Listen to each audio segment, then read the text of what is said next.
Assalamualaikum warahmatullahi wabarakatuh. Pada hari ini para laskar daripada Front Persaudaraan Islam atau Hilal Merah Indonesia, Hilal Merah Islam Hilmi, dan juga bekerja sama dengan relawan Imam sedang melakukan tindakan yang mungkin dianggap oleh sebagian orang radikal, tindakan radikal yang cerdik dan berakal. Jadi ini lagi melakukan bedah rumah janda miskin yang rumah seperti ini, maka kita bedah yang insya Allah nanti sore sudah bisa ditempati. Sehari insya Allah bisa dibedah, dan insya Allah mudah-mudahan sore nanti jam 5 atau jam 6 kita harapkan siap. Nah, bagi kaum muslimin muslimat yang ingin menyalurkan bantuan kami untuk bedah rumah di tempat-tempat lain, silakan menghubungi kami di nomor di bawah ini atau mengirim transfer lewat rekening walau Rp10.000 atau Rp5.000, Rp5.000, Rp10.000, silakan. Karena kita cuma melakukan bedah, mudah-mudahan anak yatim dan janda miskin bisa menempati daripada rumah yang tidak terkena angin, hembusan angin, dan juga tidak terkena hujan. Sekian, Assalamualaikum warahmatullahi wabarakatuh.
Ini lagi proses untuk pemasangan dinding.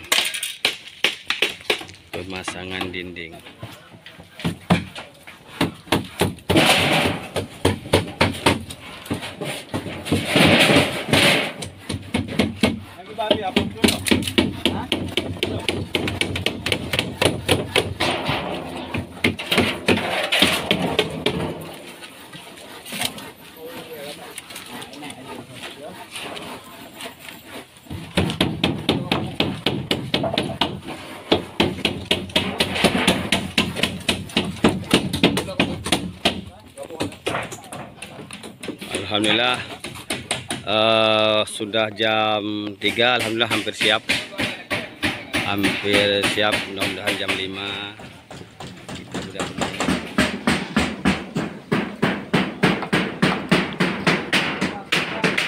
alhamdulillah wa syukurillah. Insyaallah dengan semangat kerja keras para relawan Persaudaraan Islam dan relawan ini Merah Islam,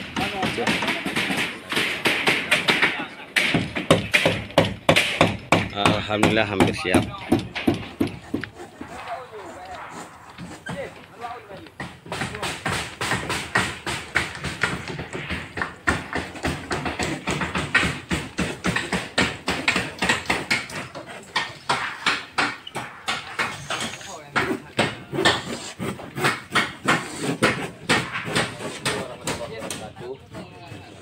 Alhamdulillah, wassalatu wassalamu ala rasulillah wa ala alihi wa sahbihi wa man tabi'ah.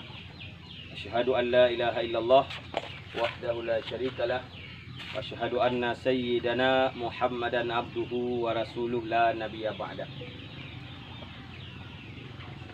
Pada hari yang berbahagia ini, alhamdulillah, dengan dukungan kaum muslimin dan muslimat, khususnya bantuan dari DPP Hilmi dan juga dari beberapa kawan-kawan kami, dan juga dengan kerja keras para relawan Front Persaudaraan Islam, alhamdulillah telah sukses kita bedah rumah milik Kak Ti Halimah, orang janda yang rumahnya tidak layak huni.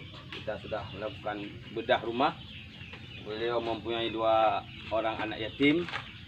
Mudah-mudahan dengan dukungan kita semua, anak-anak yatim ini bisa nyaman, bisa tinggal di rumah dengan nyaman, dan juga bisa melanjutkan pendidikan, insyaallah. Jadi pada hari yang berbahagia ini, dari jam 11 tadi atau lebih sedikit, para laskar, para relawan bekerja keras. Alhamdulillah seperti inilah. Ini sudah jam 6 lebih, sudah mau maghrib. Ini belum 100% pun siap. Insyaallah setelah maghrib kita akan lanjutkan sedikit lagi untuk finishing. Sekarang alhamdulillah sudah siap 90%.